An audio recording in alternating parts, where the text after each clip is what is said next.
ইফতারে ভাজা পোড়া বাদ দিয়ে শুধুমাত্র এই হেলদি খাবারটি তৈরি করুন। আপনার সারাদিনের ক্লান্তি এক নিমেষেই দূর হয়ে যাবে। আসসালামু আলাইকুম রহমতুল্লাহ। প্রিয় দর্শক, সবাই কেমন আছেন? আশা করি সবাই ভালো।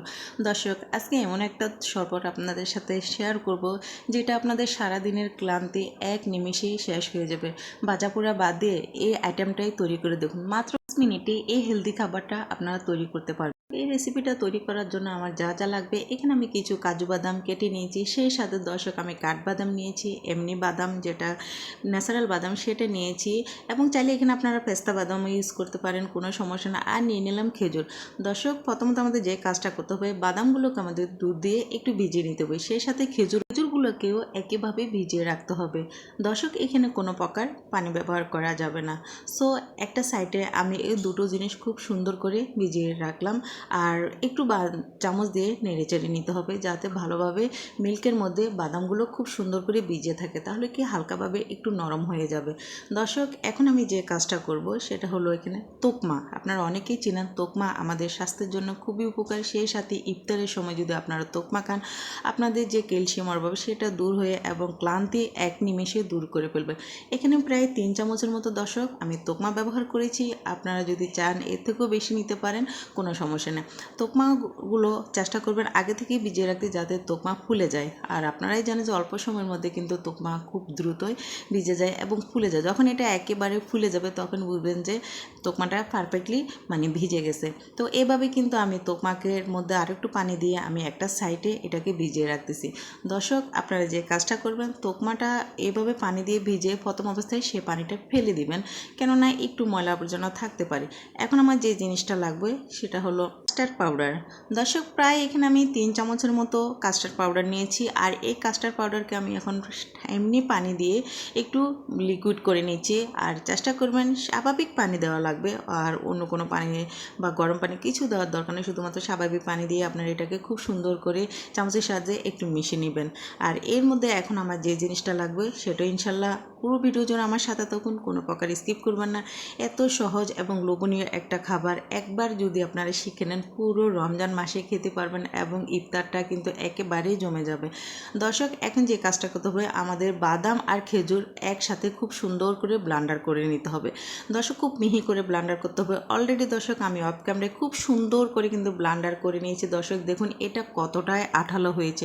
দর্শক, এই বাদামের ঘনত্বটা কিন্তু এরকমই হবে, এর থেকে পাতলা অথবা ভারী একদমই দরকার নেই। আমি যতটুকু মিল্ক দিয়েছি আপনারা লক্ষ্য করলে বুঝতে পারবেন, অতটুকুই কিন্তু আমার এই বাদামটা কিন্তু খুব সুন্দর করে কিন্তু একদম ব্লান্ডার হয়ে গেছে আর খুবই সুন্দরভাবে মিহি হয়েছে।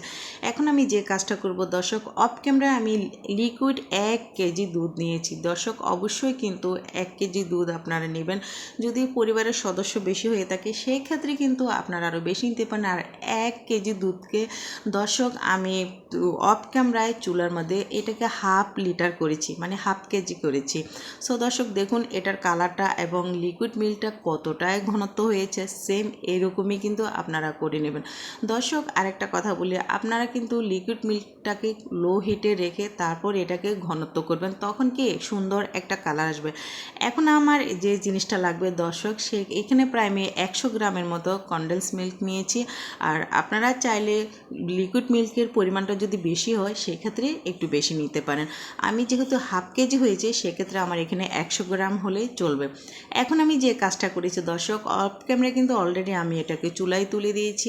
আর চুলায় দেওয়ার পর যে কাজটা আমাদের করতে হবে, প্রথমত বাদামটা যে ব্লান্ডার করা ছিল সেটা আমরা দিয়ে দেবো। দর্শক, এখানে আমি প্রায় অর্ধেকের থেকেও বেশি বাদাম দিয়েছি, যেহেতু আমি লক্ষ্য করলে বুঝতে পারলাম যে এখানে আমার আর বেশি লাগবে না, তাই একটু আমি রেখে দিয়েছি। আর এটা দেওয়ার পর আমাদের যে কাজটা করতে হবে, অনবরত কিন্তু নাড়াচাড়া করবেন যাতে কোনো প্রকার নিচে দিয়ে লেগে না যায়। এটা যদি নিচে দিয়ে লেগে যায় তাহলে কিন্তু একদমই ভালো লাগবে না। দর্শক, এই শরবতটা এত মজার হয় যে যতক্ষণ আপনারা তৈরি করবেন না ততক্ষণ পর্যন্ত এটার মজাটাই বুঝতে পারবেন না। তাই অনুরোধ রইল, একবার হলো আপনারা ইফতার আইটেমে এরকম একটা শরবত আপনারা তৈরি করে নিন। ইনশাল্লাহ আমি মনে করব যে প্রাণ ঠান্ডা হয়ে যাবে, এত মজার একটা খাবার। এখন যে কাজটা আমি করেছি দর্শক, আপনারা দেখেছেন এখানে আমি পাউডারটা কিন্তু অ্যাড করে দিলাম। আর কাস্টার্ড পাউডারটা অ্যাড করে দেওয়ার উদ্দেশ্য হলো কালারটা সুন্দর একটা কিন্তু কালার আসে দর্শক, যেটা দেখলে আমাদের খুবই ভালো লাগে। এখন যে জিনিসটা আমি দিয়ে দিলাম, কনডেন্স মিল্কটা আমি এখানে অ্যাড করে দিলাম দর্শক। এখানে কিন্তু আমি 100 গ্রামে অ্যাড করেছি। সো এটা দেওয়ার পর প্রায় 5 মিনিটের মতো আপনারা যে কাজটা করবেন, খুব ভালো করে নেড়ে চেড়ে নেবেন। হালকা একটা বলক যখন এসে যাবে তখন এটা নামিয়ে নিতে পারেন দর্শক। আর দর্শক অবশ্যই কিন্তু চুলাটাকে লো হিটে রেখে তারপর এটাকে খুব ভালো করে নাড়াচাড়া করতে হবে, কোনো প্রকার যেন নিচে দিয়ে লেগে না যায়। নিচে দিয়ে লেগে গেলে কিন্তু এই শরবতটা একদমই খেতে ভালো লাগবে না। এখন আমি এখানে যে জিনিসটা ব্যবহার করলাম দর্শক, আমি সামান্য একটু চিনি ব্যবহার করেছি। আর এখানে আমি লাল চিনিটাই ব্যবহার করেছি, আপনারা চাইলে এখানে সাদা চিনি ব্যবহার করতে পারেন দর্শক। এখানে আমি আমাদের স্বাদ মতো অল্প একটু, আপনারা দেখেন 2 চামচের মতো অ্যাড করেছি, এর থেকে বেশি না। আপনারা যদি মিষ্টির পরিমাণ বেশি খেতে চান সেক্ষেত্রে একটু বেশি দিতে পারেন দর্শক। ফাইনালি আমি এটা চুলা থেকে নামিয়ে প্রায় 2 ঘন্টার মতো আমি খুব সুন্দর করে কিন্তু পাকার বাতাসে এটাকে ঠান্ডা করে নিয়েছি। আর এটার ঘনত্বটা দেখুন, মাশাআল্লাহ আলহামদুলিল্লাহ কত সুন্দর হয়েছে। ঘনত্বটা যখন এরকমই হবে তখন এটা নামিয়ে নেবেন। এখন আমাদের ফাইনালি যে কাজটা করতে হবে সেটা হচ্ছে, তোকমাটা আমি ভিজিয়ে রেখেছি, আপনারা দেখুন মাশাআল্লাহ তোকমাটা কিন্তু খুব ভালোভাবে ভিজিয়ে গেছে। আর এখন এটাকে আমি খুব ভালোভাবে মিশিয়ে দিচ্ছি।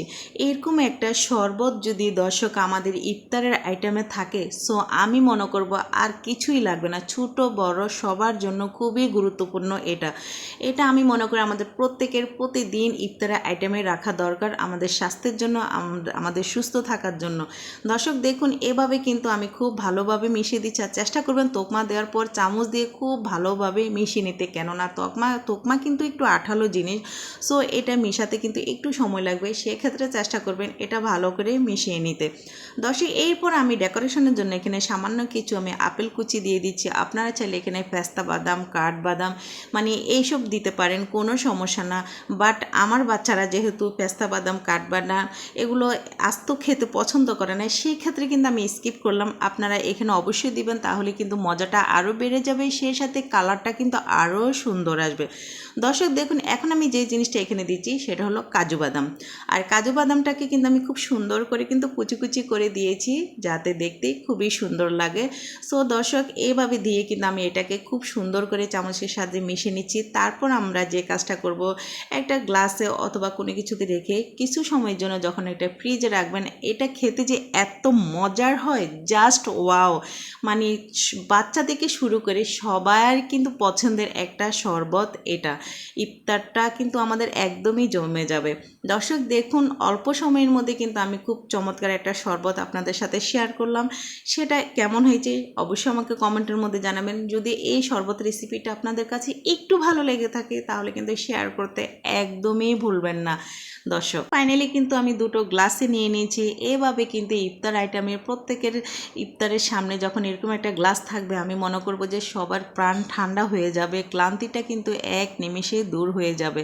আরেকটা কথা বলি, এই রেসিপিটা তৈরি করে আপনারা নর্মাল ফ্রিজে রেখেও খেতে পারেন, কোনো প্রকার নষ্ট হবে না দর্শক আজকের মতো আমি এখানেই বিদায় নিলাম। সবাই ভালো থাকবেন, সুস্থ থাকবেন, আল্লাহ হাফেজ। আর দেখা হবে পরবর্তীতে।